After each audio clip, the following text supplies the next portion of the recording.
I stared at the invitation for 3 days before I accepted it.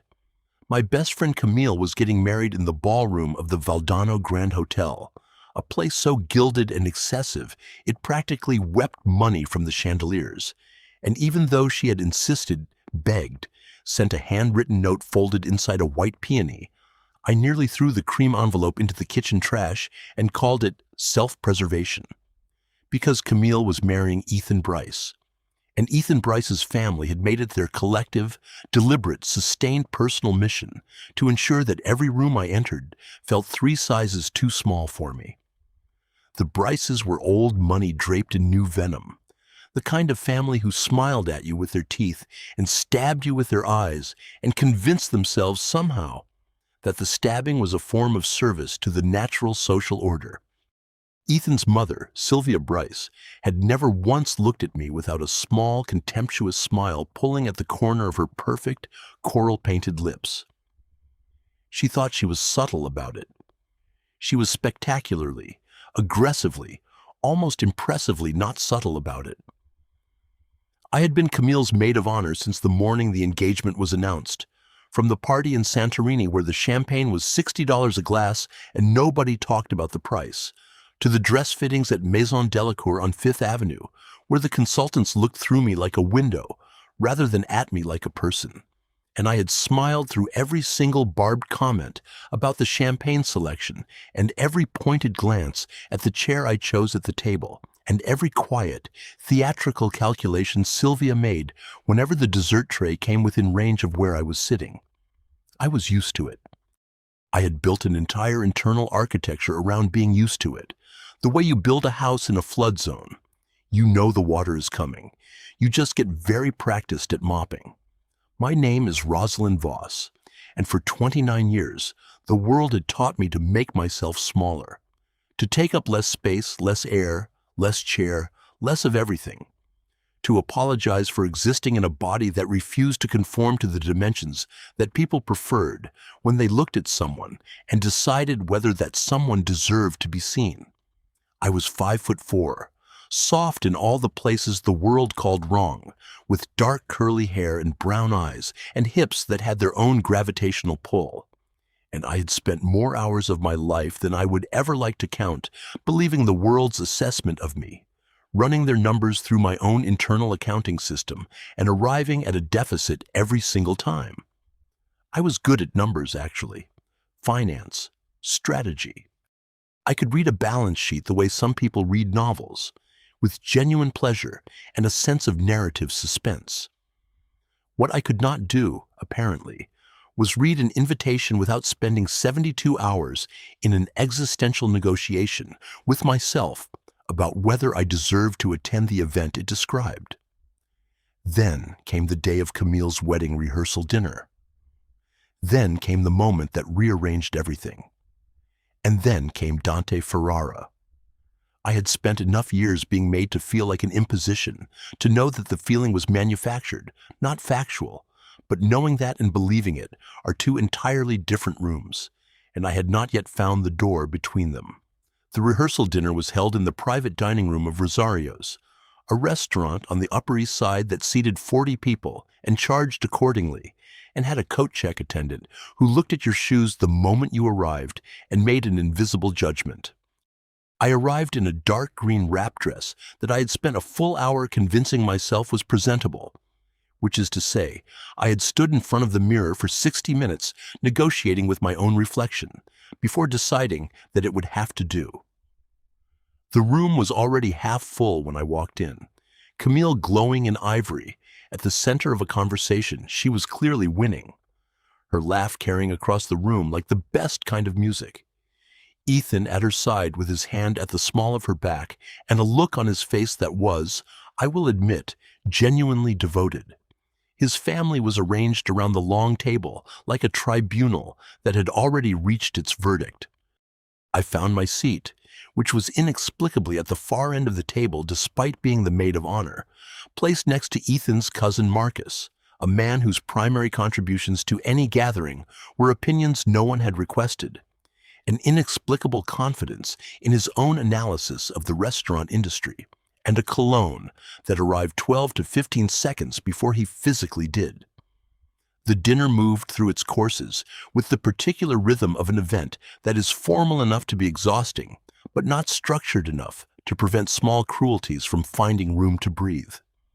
Between the entree and the dessert, I reached across the table for the bread basket, an ordinary human motion, the sort of gesture performed at dinner tables 10,000 times a night across the city without incident or comment. My sleeve caught the edge of my wine glass, rocked it, and a small splash of Pinot Noir landed on the white tablecloth, approximately 6 inches from where anyone was sitting. Nothing broke. Nothing spilled on any person. The stain was, objectively, minor. But Sylvia Bryce looked at me from across the table with an expression of theatrical, long-suffering exhaustion, and she said, loudly enough for the 6 nearest people to hear without any difficulty, that perhaps I might be more careful, given that I was already taking up more than my share of the table. The silence that followed had its own specific gravity. It was the silence of a room full of people who have heard something ugly said plainly in a public space and are each independently calculating whether acknowledging it would cost them more than pretending they hadn't. Marcus laughed, short and dismissive, the specific laugh of a man who wants to signal agreement with a cruelty without being personally accountable for having delivered it. Camille's face went through something complicated and private. She opened her mouth, and I could see the shape of my name forming there. But Ethan put his hand on her wrist, a small, firm restraining pressure, and she closed it again. The moment passed, unmended, and left a mark the way unmended moments do. I put my hands in my lap. I looked at the tablecloth. I breathed through my nose with the controlled discipline of someone who has had a great deal of practice at not crying in rooms full of people who would enjoy it. I thought about the 45 minutes until I could reasonably leave without it being noted. But the night had a different geometry in mind.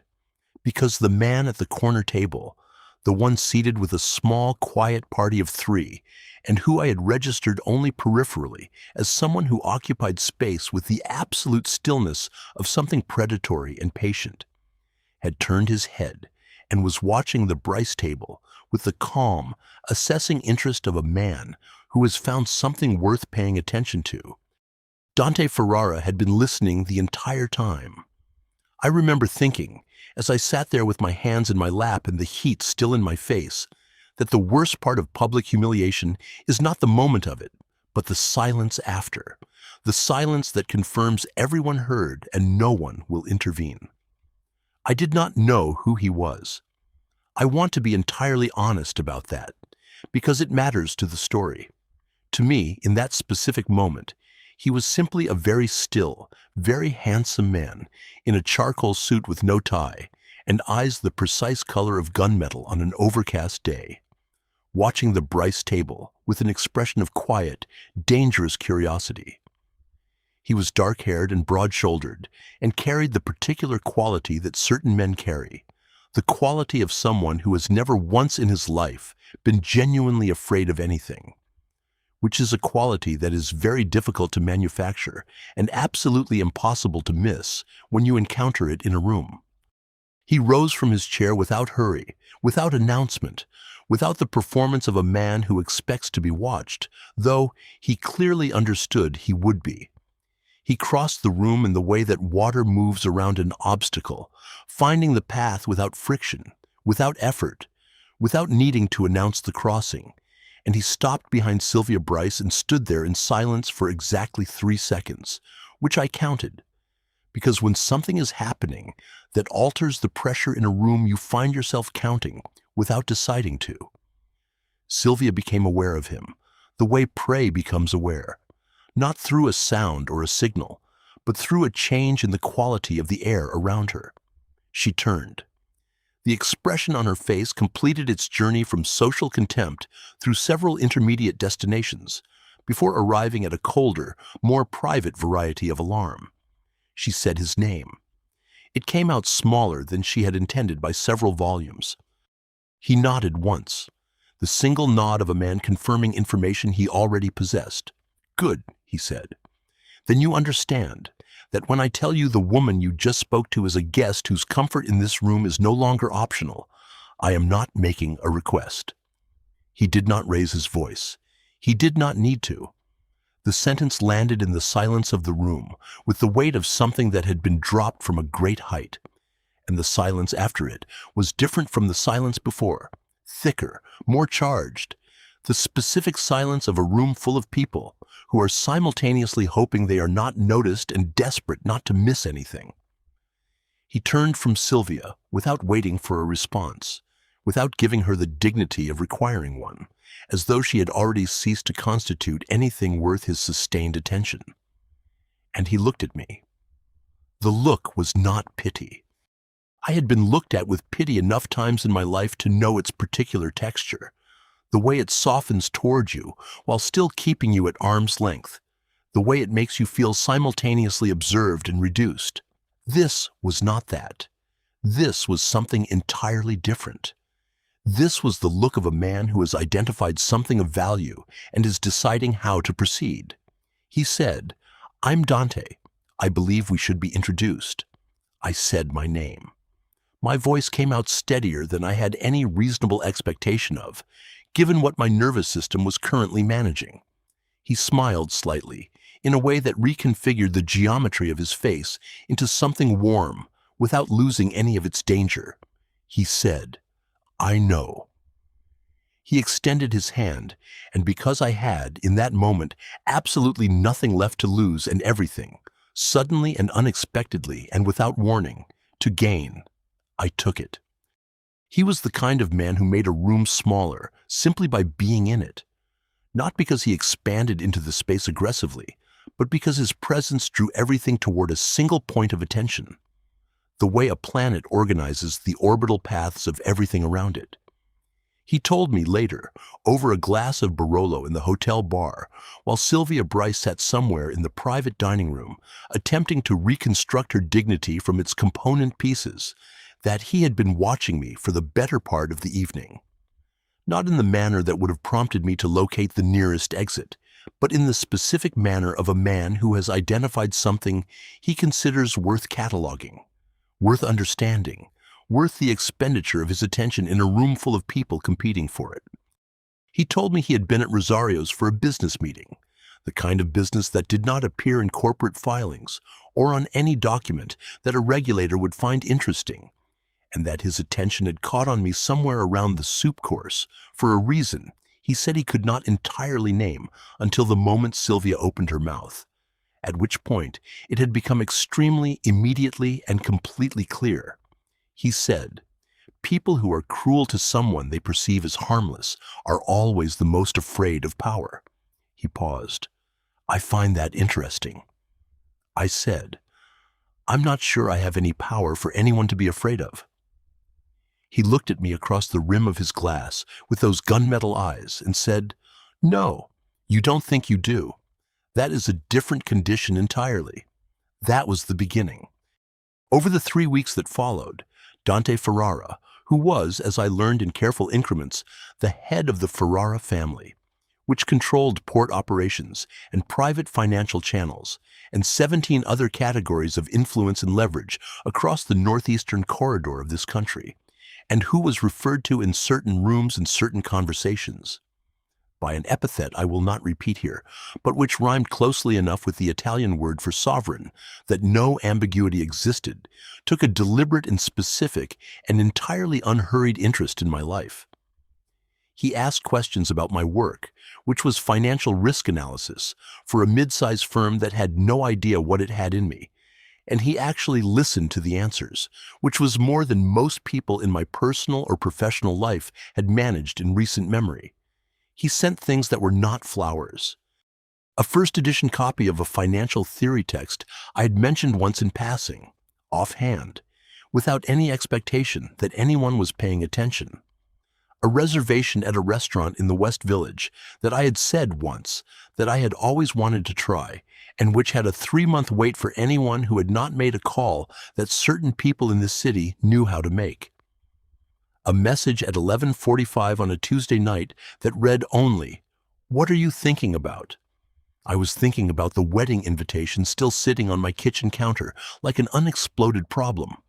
I was thinking about Camille, who had called twice and texted once and said she was sorry about the dinner and that Sylvia was, in her words, a piece of work, which was a diplomatic and generous translation of what Sylvia actually was. I was thinking about whether I could walk into that ballroom without feeling the floor try to swallow me. I told Dante all of this. He listened without interrupting, which was itself a form of respect I had not expected. When I finished, he said simply, "You should go." I said I wasn't certain I could face it. He said, "You won't have to face it alone. That is not a condition of your attendance anymore." I found over those 3 weeks that his questions were never casual, that each one was a directed inquiry into something specific he wanted to understand, and that being genuinely listened to after years of being talked over or talked at was a disorienting and quietly revolutionary experience. The morning of the wedding, a car arrived at my building at 9:15. It was not a car in the ordinary sense of the word. It was a matte black Aston Martin DB12 that sat at the curb with the casual authority of something that does not need to announce itself, driven by a man named Sal, who wore a suit that cost more than most people's monthly rent, and who handed me a cream envelope without commentary, before opening the rear door with the unhurried competence of a man whose job description is comprehensive and whose execution of it is impeccable. Inside the envelope was a note in Dante's handwriting, which was angular and precise and wasted no motion. Each letter placed as though the placement had been considered. "The gown is in the suite. Sal will take you. Come when you're ready, and then we will go, and you will remember this day entirely differently from how you are currently imagining it." The suite was on the 14th floor of the Valdano Grand Hotel, one floor directly above the ballroom, where the ceremony would take place in 4 hours. And it was the size of a comfortable apartment in 3 different cities I could name, with floor-to-ceiling windows overlooking the park, and furniture that had been chosen by someone who understood that luxury is not about the cost of things, but about the considered quality of every single one of them. Laid across the chaise longue in the living area was a dress, and I stopped in the doorway when I saw it, and I did not move for a long moment. It was a deep wine red, the precise specific color of the Barolo we had shared in the hotel bar on the night we met, and it had been made, I understood immediately with a clarity that was almost physical, for a body exactly like mine. Not in spite of it, not as a concession to it. For it, with intention, with the kind of design intelligence that understands a body's particular geometry as an opportunity rather than a problem to be managed. The fabric was silk charmeuse, from a house whose name I recognized from the fashion weeks I followed online the way certain people follow sacred texts, and the cut was an act of genuine structural audacity. The waist defined and celebrated. The hips allowed their full and uncompromised expanse. The neckline a sweeping architectural arc that made the most of the parts of me I had spent the better part of a decade apologizing for in various subtle and unsubtle ways. A woman named Isabella arrived with a team of 3, and for 2 hours they worked with the focused and completely serious attention of people who understand that what they are constructing is not merely beauty, but something functionally equivalent to armor. When they finished, when the last detail was placed and the last earring secured, drop emeralds and yellow gold settings from a jeweler whose shop address was a single street number, followed only by the words New York City. Isabella turned me to the mirror without preamble, and I looked. For a long time I stood, and I looked at the woman in the mirror, and she looked back at me. And she was not the woman who had sat at the far end of a rehearsal dinner table, trying to make herself fit into less space than she actually occupied. She was not the woman who had felt the heat of shame climb her neck in a room full of people who thought the cruelty was justified. She was someone I had not yet been formally introduced to, and the introduction was, it turned out, long overdue. I sat with that note for a long time before I set it down, reading it 3 times over, not because it was difficult to understand, but because I wanted to be sure I had fully absorbed every word of it before I allowed myself to believe what it was promising. Dante was waiting in the corridor outside the ballroom when the elevator opened, and when I stepped out, he went very still in the specific way he did when something registered to him as significant. A stillness that was not the stillness of absence or inattention, but its precise opposite. A stillness that was total and focused and gave the impression that everything else in the corridor had been quietly asked to wait. He was in a dark charcoal suit that was different from the one at the rehearsal dinner, and the white of his shirt was precise in a way that suggested precision was not an effort, but a natural condition. And he looked at me with the same assessment he would apply to anything he considered worth the full weight of his attention, completely serious, taking in the details in the unhurried manner of a man who already knows the conclusion and is simply confirming it for the record. He said my name, just my name. I said, yes. He said, you look like a queen. He said it in the way he said everything that mattered to him, without volume, without inflection, without the particular musical quality people give to compliments when they are hoping the compliment lands correctly. He said it the way you would say that the building is 30 stories tall or the market closed up 2 points, as a statement of observable empirical fact that he was simply putting on record in case anyone had missed it. He extended his arm, and I took it and the doors to the ballroom, tall carved mahogany that reached to the ceiling and required 2 attendants to open, were pulled wide by 2 men who took one look at who was approaching and moved with the practiced efficiency of people who understand the value of not being slow about things in the presence of certain people. The music inside was a string quartet, something romantic and sweeping in the key of something I could not name, but that felt like the score for exactly this moment. And the room was full of 230 people in their finest, and the conversation was at the easy, ambient buzz of a gathering of people who know each other well enough to be comfortable and well enough to compete. And then the doors opened and the sound changed. It did not stop all at once. It stopped in concentric circles outward from the entrance, the way a stone dropped in still water produces rings. The information traveling from person to person as eyes found us and widened and elbowed their neighbors, who looked and understood immediately what they were looking at, because in this city, everyone knew the name Dante Ferrara, even if they had never met the man attached to it. And everyone who knew his name also understood that the woman on his arm was not incidental to the occasion.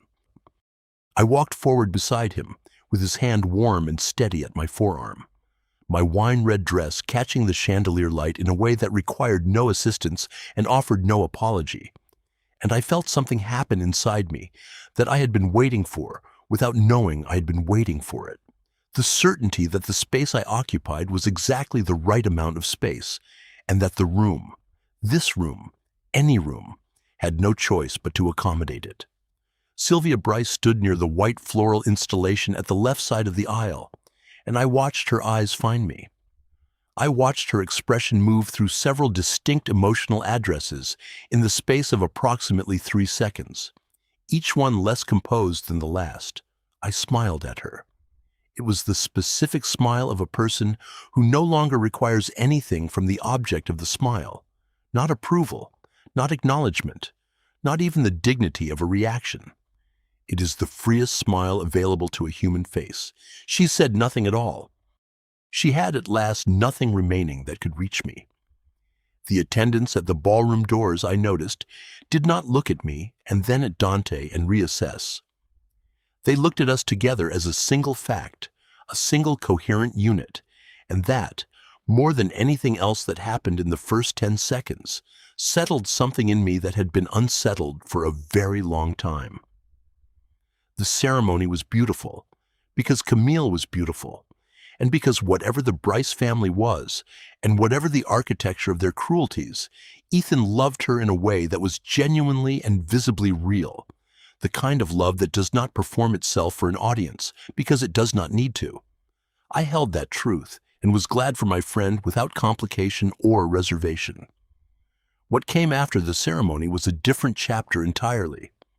At the reception, when the seating was arranged and Dante guided me to a table at the center of the room with the quiet authority of a man who does not negotiate the geography of his own presence, I sat down and I ate dinner without monitoring myself, without the internal running calculation of what I was permitted and what I was not, without the particular exhaustion of performing restraint for an audience that had never deserved the performance. I had a profiterole. Then I had a second one, without apology and without the sideways glance to see who was watching. And if that sounds like a small thing, it was not a small thing. It was, in the economy of the life I had been living up to that point, an act of genuine and significant revolution. Ethan's uncle Raymond, a large and self-important man who managed the Bryce family's investment portfolio with a confidence that exceeded both his competence and his actual understanding of the instruments he was managing, approached Dante at the table mid-dinner with the deliberate stride of a man who has decided he is owed a conversation and intends to collect it.